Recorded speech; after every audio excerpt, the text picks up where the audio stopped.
Lhurgoyf. This is a creature type that made its debut in Ice Age on a creature with the same name. Lhurgoyfs are unique to Magic, and creatures with this type are generally reptilian-looking, long-limbed creatures that get their stats enhanced by the contents of the graveyards. While Lhurgoyf certainly isn't the most plentiful creature type around, there are only 10 of them right now, the fact that Modern Horizons 3 is going to have at least one of them got me to wondering about how they had performed over the years. Overall, they've been quite successful, with almost every Lhurgoyf achieving a top 8 at least one competitive event, and in this video, we'll be ranking the 10 based on the impact they've left on competitive Magic.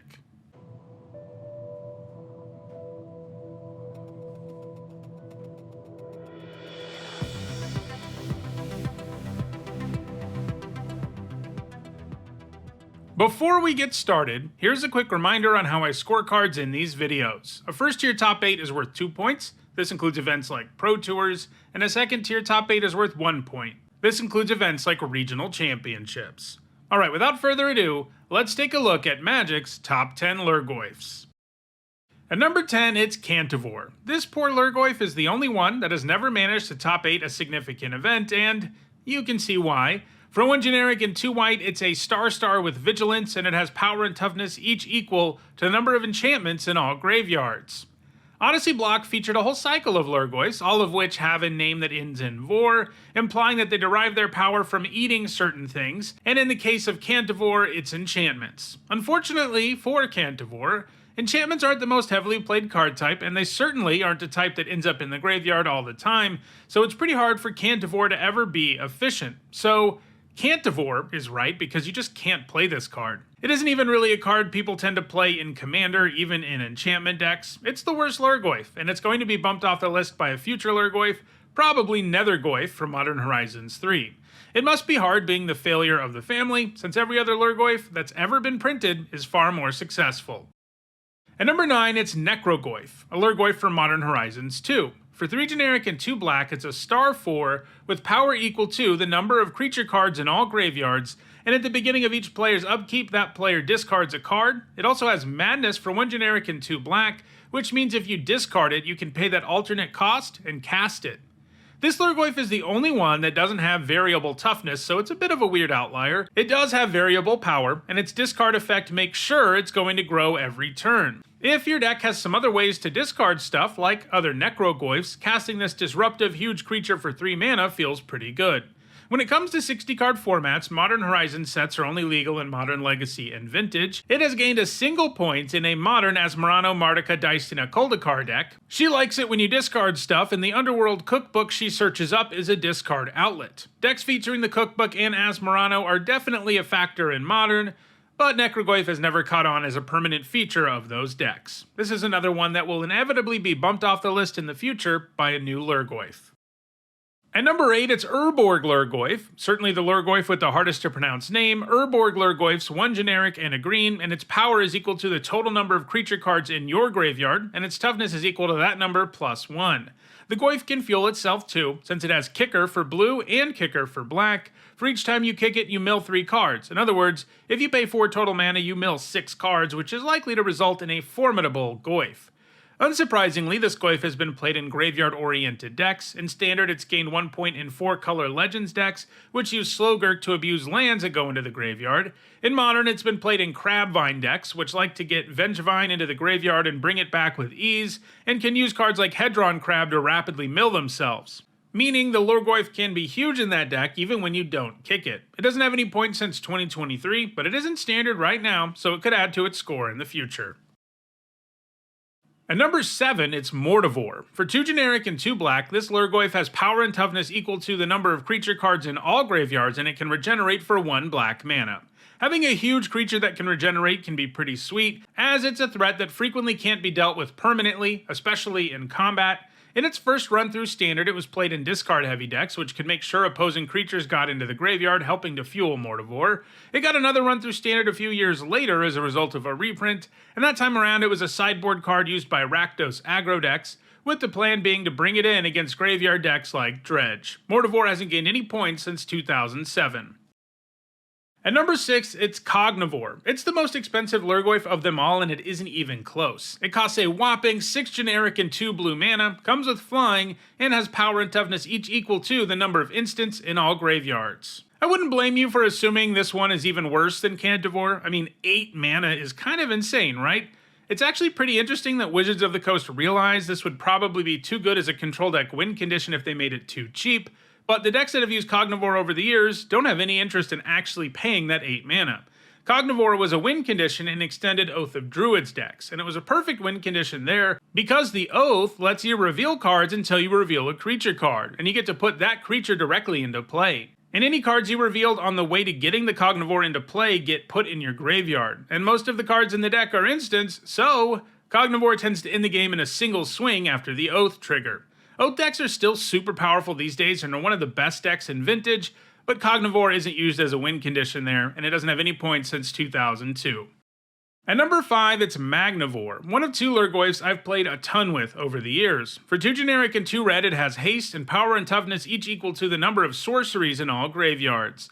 While in Standard, Magnivore saw play in a number of different kinds of sorcery-heavy decks. This included burn decks, which would cast stuff like Volcanic Hammer and Firebolt to do direct damage, and a huge hasty Magnivore often closed out the game. It was also used as a win condition by Rakdos control decks, and later in land destruction decks. That last one is where I used to play the card all the time. The plan is to blow up lands with sorceries like Stone Rain, and eventually you have enough sorceries in your graveyard for a huge Magnivore, one that can even survive Wildfire, which often wipes your opponent's board of all lands and creatures, allowing Magnivore to really run amok.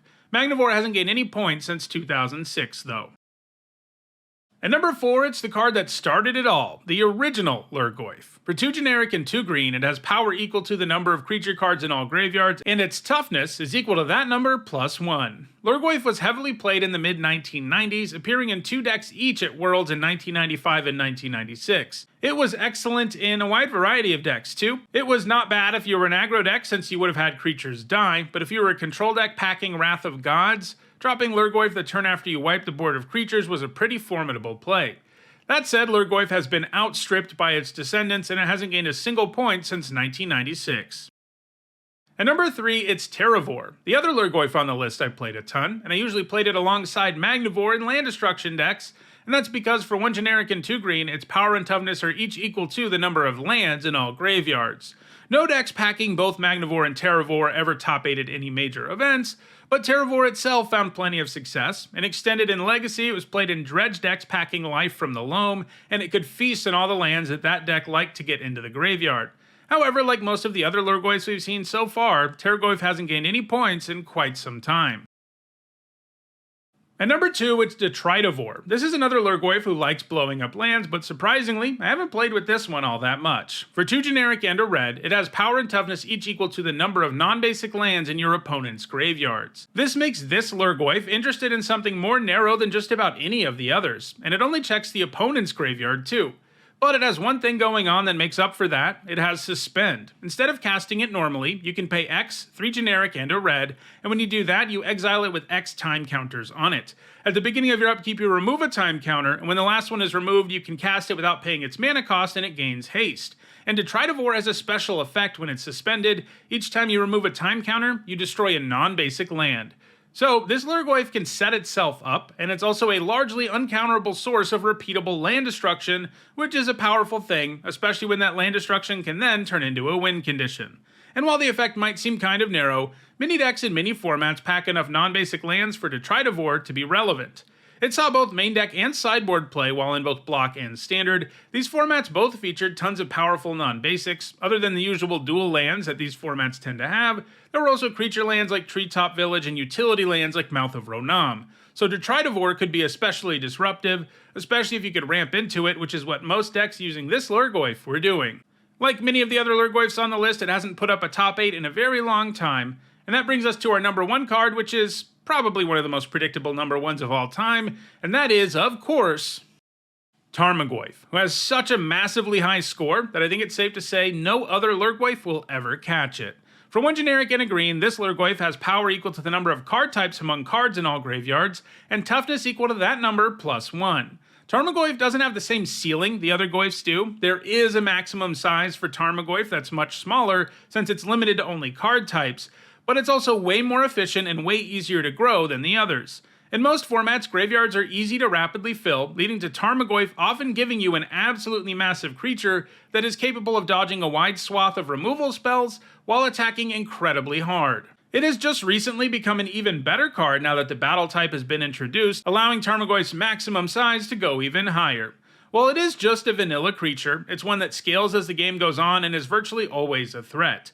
Tarmogoyf's efficiency has allowed it to have sustained success ever since being printed, and for a time, it was considered the best creature in the game. While you would be hard-pressed to convince anyone these days that Tarmogoyf is still the game's best creature, it is still a very powerful one that continues to see play in Modern, Legacy, and Vintage. And it doesn't look like that's going to change anytime soon. It will be interesting to see whether Nethergoyf can perform similarly. It checks for the same thing Tarmogoyf does, it's even cheaper and it's recursive, but only being limited to your graveyard makes a pretty big difference. What do you think? Is Nethergoyf going to be better than Tarmogoyf in the long run? Let me know in the comments. Alright, so those are the top 10 Lhurgoyfs in Magic. Please like and share this video so that others can enjoy it too. If you want to catch future videos, don't forget to subscribe. And if you want to catch up on past MTG top 10s, including many more that look at creature types, you should see a playlist on your screen shortly. Thanks for watching.